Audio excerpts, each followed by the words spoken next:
Advertencia. El siguiente vídeo puede contener imágenes sensibles, se recomienda discreción.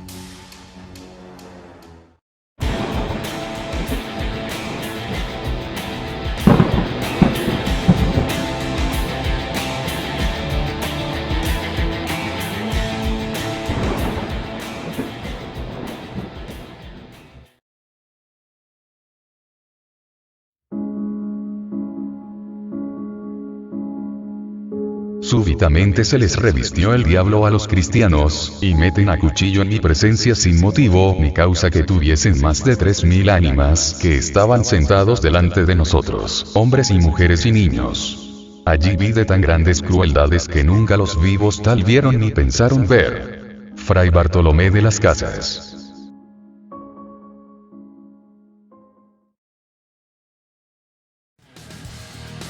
Bienvenidos a Mundo de los No Muertos.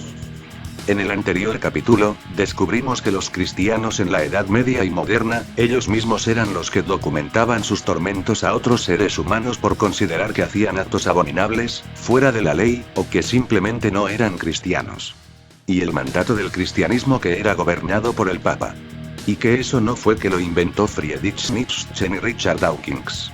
Eran actos que ellos practicaban porque sencillamente su religión, cristianismo, junto con sus instituciones, los hacían sentir que hacían lo correcto. Nos quedamos en el anterior capítulo en la primera ilustración o razón, ahora vamos con más razones que demuestran por qué las atrocidades del cristianismo son reales.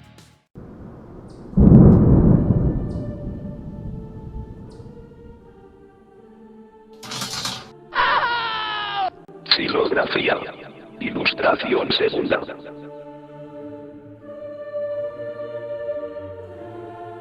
Una xilografía, textualmente hablando de la Wikipedia, es una técnica de impresión con plancha de madera.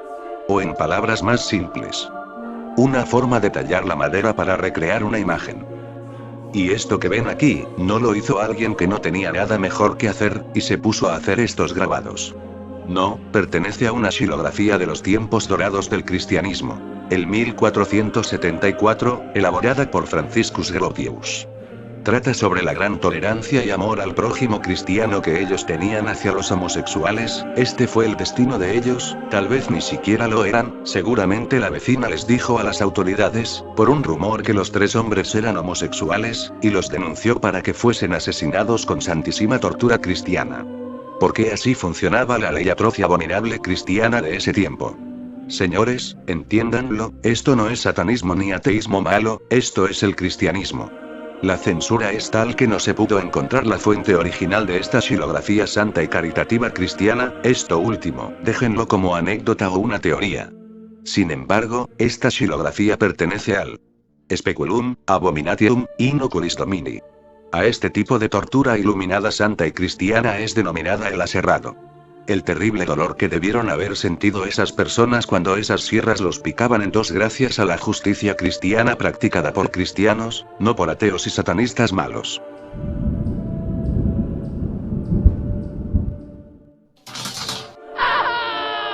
Xilografía. Ilustración tercera. Esta xilografía muestra a un personaje de nombre William Tyndale, que fue un hereje protestante perseguido por dar ideas contrarias al credo oficial cristiano. Su asesinato santísimo dio lugar en el 1536. Y esta xilografía sería publicada, décadas más adelante, en el 1563. Fue quise decir, juzgado y capturado para luego ser asesinado por estrangulamiento y quemado en una estaca de amor. Esta xilografía se consigue en las obras antiguas del Libro de los Mártires, escrito por John Fox, y publicado por John Day, en el año 1563. Debo insistir, que eran personas de ese tiempo, no lo escribió Gasparín ni Harry Potter, tampoco lo escribieron ateos para que después dijeran, qué malo es el cristianismo. No, fue escrito por los mismos cristianos. El Libro de los Mártires nos habla de la vida de este personaje. Y el crimen del que se le acusaba era el de traducir el Nuevo y el Viejo Testamento al inglés. Cosa que obviamente no comparto la religión protestante, pero hay que reconocer que si no fuera por estas personas que se arriesgaron y murieron bajo la gracia de Cristo, no pudiéramos criticar las atrocidades de la Biblia, porque querían que el conocimiento fuese destinado única y exclusivamente a una élite religiosa. Nuevamente su acusación no fue realizada por la derecha, o por un grupo político, sino por teólogos y sacerdotes, no pertenecientes al hinduismo o el budismo, por cierto.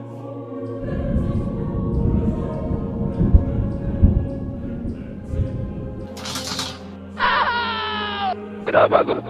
Ilustración cuarta.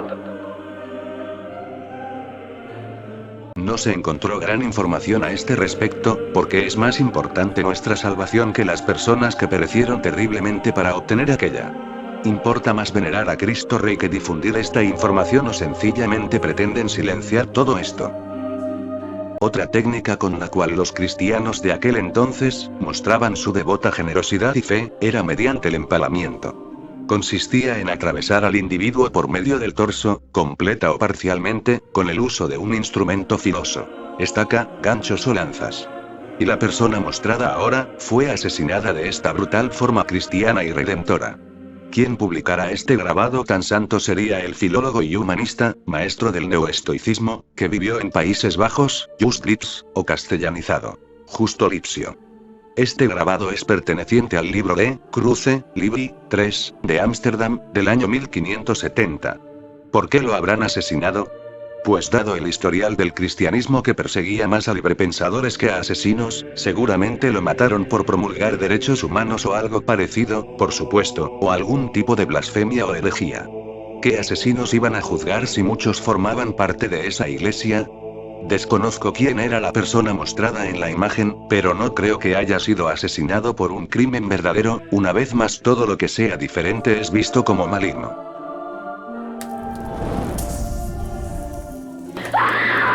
Número 3. Cronistas.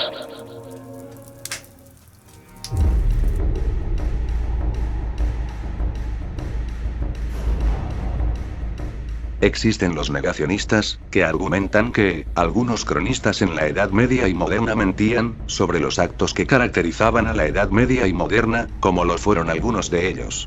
Las cruzadas, la evangelización de América y la Inquisición, haciendo crítica, y llamando de especulativos a cronistas estudiosos, que no solamente escribieron sobre esos eventos sino que también, lo más importante, vivieron en carne propia esa época.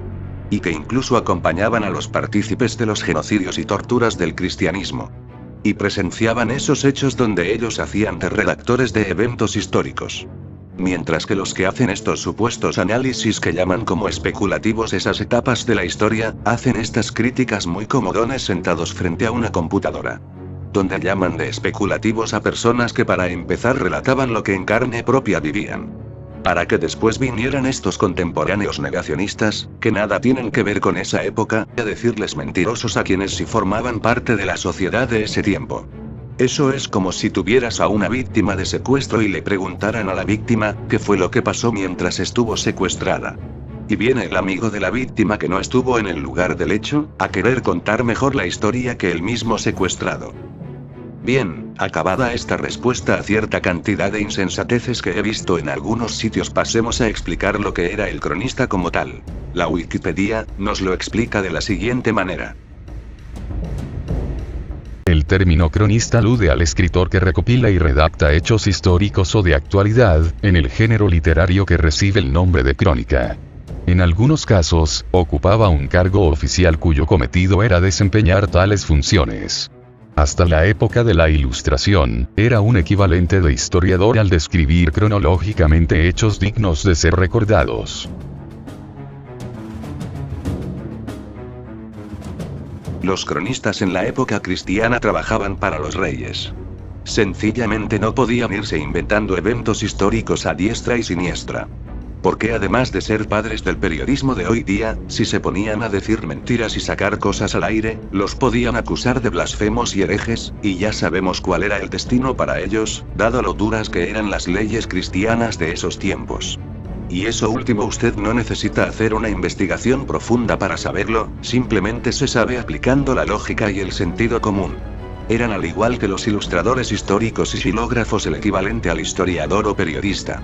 No le veo ningún sentido a que estas personas se pusieran a inventar cifras de muertos y eventos históricos para que años más adelante las personas criticaran estos actos abominables del cristianismo cuando ellos formaban parte de ese mismo credo. ¿Le ven algo de lógica a los comentarios a que hago referencia? Algunos, aun siendo parte de la iglesia, veían con total razón y desagrado las acciones que realizaban sus lacayos, haciendo declaraciones sobre ello.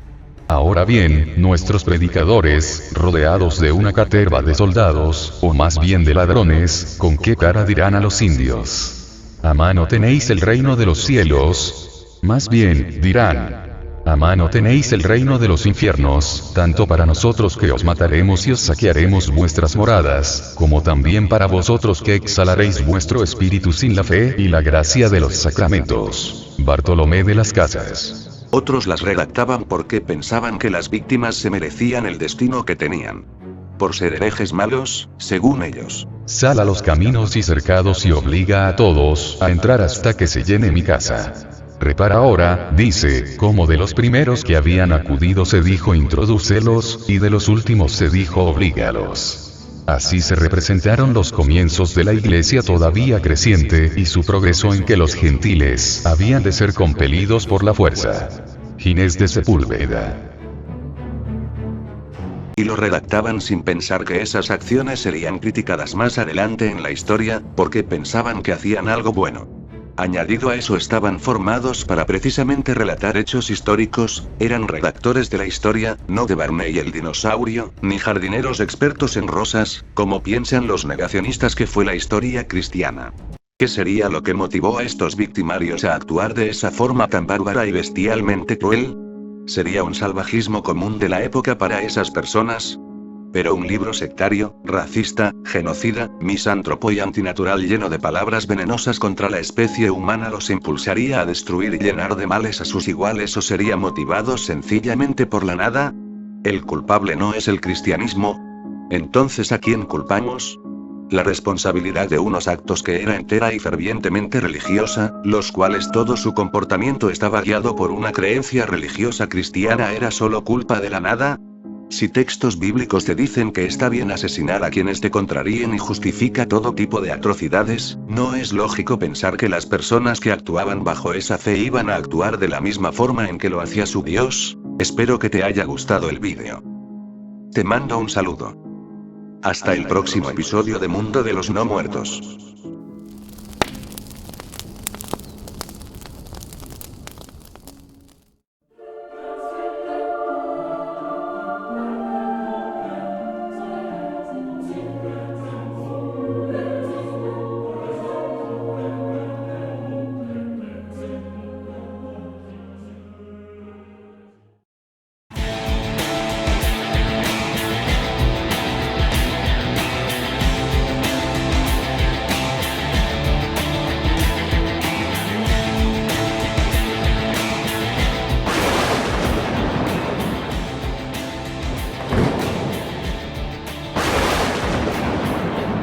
Entra al portal suscribiéndote a este canal. Devota tus conocimientos comentando.